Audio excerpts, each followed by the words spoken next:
Hello guys, आज हम करेंगे वर्कशीट नंबर 3 क्लास 7th की ये वर्कशीट है।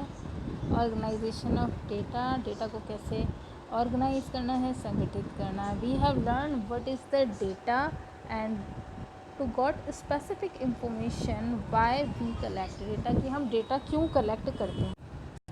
To get the proper information from the data we need to arrange organize the data, यानी कि हमें डेटा को अरेंज करना पड़ता है, ऑर्गेनाइज करना पड़ता है ऑर्डर में। तो सबसे पहले देखिए, इसमें एक सिचुएशन दी गई है। The class teacher of 7th wanted to know how many student revert back worksheet on WhatsApp group. She write down the total number of students in this way. तो सबसे पहले इस तरह से जो है आपके 7 डेज़ की इंफॉर्मेशन दी गई है कि कितने बच्चे वर्कशीट रिवर्ट कर रहे हैं व्हाट्सएप ग्रुप पे। मंडे को 33, ट्यूसडे को 35 एंड सो ऑन। तो she send the average number of worksheet to the department. उसको एवरेज यानी कि औसत भेजना है इनका कि डिपार्टमेंट को, कि कितने हमें वर्कशीट रिसीव हो रहे हैं होल वीक में। So she added all the worksheet reverted by the student during the whole week and divided by 7। तो इस तरह से हम एवरेज फाइंड करते हैं, जिसे हम मीन कहते हैं। तो यहाँ आप देख रहे हैं मीन निकालने के लिए सम ऑफ डेटा को हम नंबर ऑफ डेटा से डिवाइड करते हैं। मीन को हिंदी में और माध्य के नाम से हम जानते हैं, और इसके लिए हमें सारे डेटा का जोड़ उसके संख्या से भाग करना होता है। तो यहाँ जोड़ आया 259, उसको 7 से डिवाइड करने पर हमने पाया एवरेज यानी कि मीन 37। अब आगे वर्कशीट में बहुलक यानी कि मोड की बात कही गई है। तो बहुलक होता क्या है, हम ये सबसे पहले जाने कि बहुलक को हम मोड कहते हैं, और ये आपका है, इसकी डेफिनेशन मैं आपको बता दूं। जो मोड होता है, it is the most frequently occurring value. जो सबसे ज़्यादा बार आने वाली वैल्यू है उसको हम मोड के नाम से जानते हैं। तो हम वापस उस पर टेबल पे चलते हैं और देखते हैं कौन सी मोस्ट फ्रीक्वेंट वैल्यू है हमारी। तो यहाँ आप देखें, मोस्ट फ्रीक्वेंट वैल्यू है आपकी 46, जो कि 2 बार आई है, वेडनेसडे और फ्राइडे को भी 46 वर्कशीट आई हैं। तो यहाँ नोट में आपको बताया गया है, नोट में नहीं, यहाँ सिचुएशन में आपको बताया गया है, if the teacher want to know how much photocopies she had made for the next week, almost all the candidates can get the worksheet that will be 46 because the most frequent data is 46, which is called mode यानी कि बहुलक। तो सबसे ज़्यादा बार जो repeat करता है data उसको हम बहुलक कहते हैं, और उतनी फ़ोटोकॉपीज़ टीचर करा लेगा सेफ़ साइड होने के लिए, कि इतनी हमें करानी चाहिए, मैक्सिमम इतने बच्चे हमारे आ सकते हैं लेने के लिए, क्योंकि ये बहुलक डेटा है आपका, यानी कि मोड डेटा है। इसके बाद मीडियन की बात की गई है।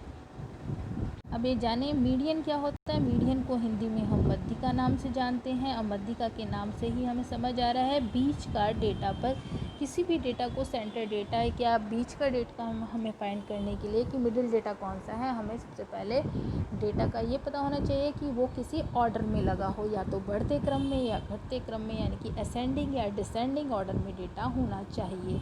तो the middle number found by ordering all the data points and picking out the one in the middle, और if there are 2 middle numbers, अगर हमारे बीच में 2 मिडिल नंबर्स बचेंगे तो हम क्या करेंगे, जैसे इवन नंबर ऑफ डेटा हमारे पास होगा, मान लीजिए 1 2 3 4 4 डेटा हमारे पास हैं।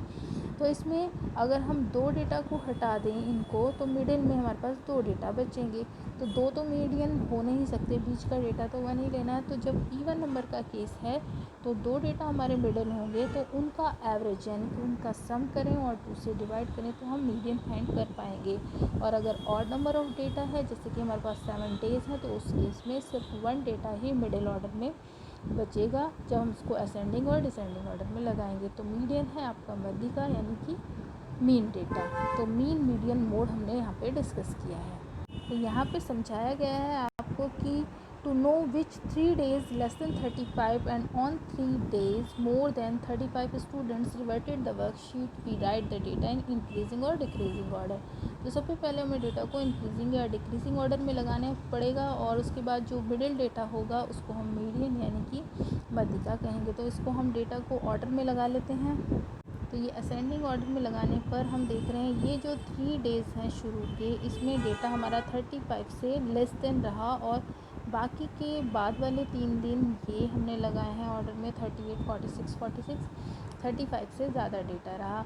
तो ये 7 क्योंकि ऑर्डर नंबर ऑफ़ डेज़ हैं, तो बीच में एक डेटा जो मिडल में बचा है ये हमारा मीडियन होगी, तो ये मीडियन डेटा।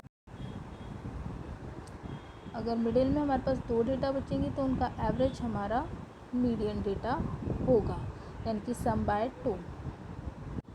इसके बाद ये ट्राई और सेल्फ में आपसे क्वेश्चन पूछे गए हैं। सिंपल क्वेश्चन है, बहुलेख सदैव आंकड़ों में से एक संख्या होती है, तो ये ट्रू है, सत्य है, क्योंकि जो मोड है हमारा मोस्ट फ्रीक्वेंट डेटा है, तो वो उसी में से हमें डेटा में से ही मिलेगा।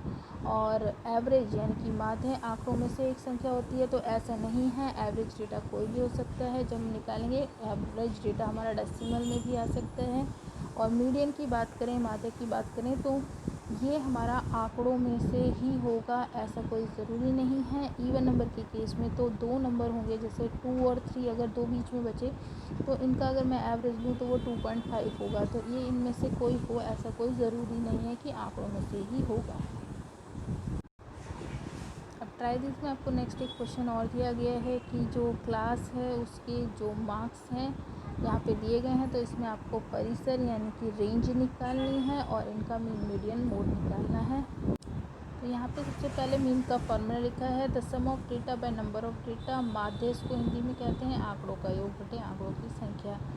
तो ये तो आपका एग्जाम्पल था जिसमें हमने निकाल के दिखाया था। ट्राई दिस का क्वेश्चन ये है, सबसे पहले हमने इसको असेंडिंग ऑर्डर में लगाया है, क्योंकि यहाँ पे आपसे जो रेंज है उसके बारे में पूछा गया। तो ये असेंडिंग ऑर्डर यानी कि बढ़ते क्रम में मैंने पूरे डेटा को लगाया है, और ये 20 नंबर्स इस तरह से लिखे गए हैं। उसके बाद जो रेंज बतानी है, तो उसके लिए आपको ग्रेटेस्ट डेटा में से मिनिमम जो डेटा है वो सब्ट्रैक्ट करना होगा। तो हमारा जो ग्रेटेस्ट डेटा है यहाँ पे 9 है और मिनिमम जो है 1 है, तो यानी कि रेंज जो हो गई डेटा की वो हो गई 8। सेकंड पार्ट में मीन बताना है आपको। मीन होता है एवरेज, तो सभी को ऐड करेंगे हम, और क्योंकि ये नंबर ऑफ़ जो टर्म्स हैं वो 20 हैं, तो आप इसको 20 से डिवाइड करें। सम आपका 99 आया, 20 से डिवाइड करने पर डेसिमल में आंसर हमारा होगा 4.95। ना मोड देखिए, इसके लिए इसको टैबुलर फॉर्म में हम पुट करेंगे। टैबुलर फॉर्म में आप डेटा देखिए 1 2 अब के 9 नंबर हैं, और इनकी फ्रीक्वेंसी सामने लिखी है। 1 टाइम रिपीट हुआ है, 2 टाइम्स रिपीट हुआ है, देन 3 1 टाइम रिपीट हुआ है। 4 5 और 6 के आपने सामने आप देखेंगे कि 4 आपका डेटा में 4 बार, 5 भी 4 बार और 6 भी 4 बार रिपीट हुआ है। इसी तरह से हमने कंप्लीट डेटा किया है, और ये 20 डेटा हो गए हैं।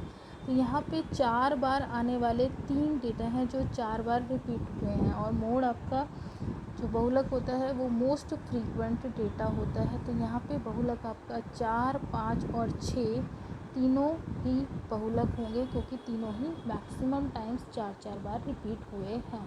अब इसमें आपका मीडियन फाइंड करना रह गया। तो मीडियन के लिए मैंने आपको बताया था, मध्यिका के लिए हमें डेटा को सबसे पहले ऑर्डर में लगाना होता है, चाहे वो असेंडिंग ऑर्डर हो चाहे वो डिसेंडिंग ऑर्डर हो। तो यहाँ आरोही क्रम में हमने डेटा पहले से ही लगाया हुआ है। तो मिडिल डेटा फाइंड करने के लिए आपको क्या करना है, सबसे ईजी ट्रिक है, एक नंबर लेफ़्ट से कट करिए, एक राइट से कट करिए। और इधर आप देखेंगे क्योंकि ये आपके इवन नंबर ऑफ़ डेटाज़ हैं, क्योंकि ये हमारे पास 20 डेटा था, तो जो एंड है उसमें हमारे पास 2 नंबर्स बच जाएंगे, और दोनों नंबर्स का जो सम है उसको आप 2 से डिवाइड करें और आपके पास मीडियन होगा। तो एंड में आपके पास 5 और 5 बच रहे हैं, तो दोनों का सम किया और 2 से डिवाइड किया, यानी कि 5 एवरेज हमारा हुआ, एवरेज नहीं मीडियन हमारा हुआ 5। तो इस तरह से हम मध्यिका फाइंड कर लेंगे। तो ये थी बच्चों आज की क्लास। आई होप गाइस आपको क्लासेस समझ आ रही होंगी। अगर आपको क्लासेस समझ आ रही हैं तो मेरे चैनल को लाइक शेयर सब्सक्राइब करना ना भूलें। Thank you for watching my video.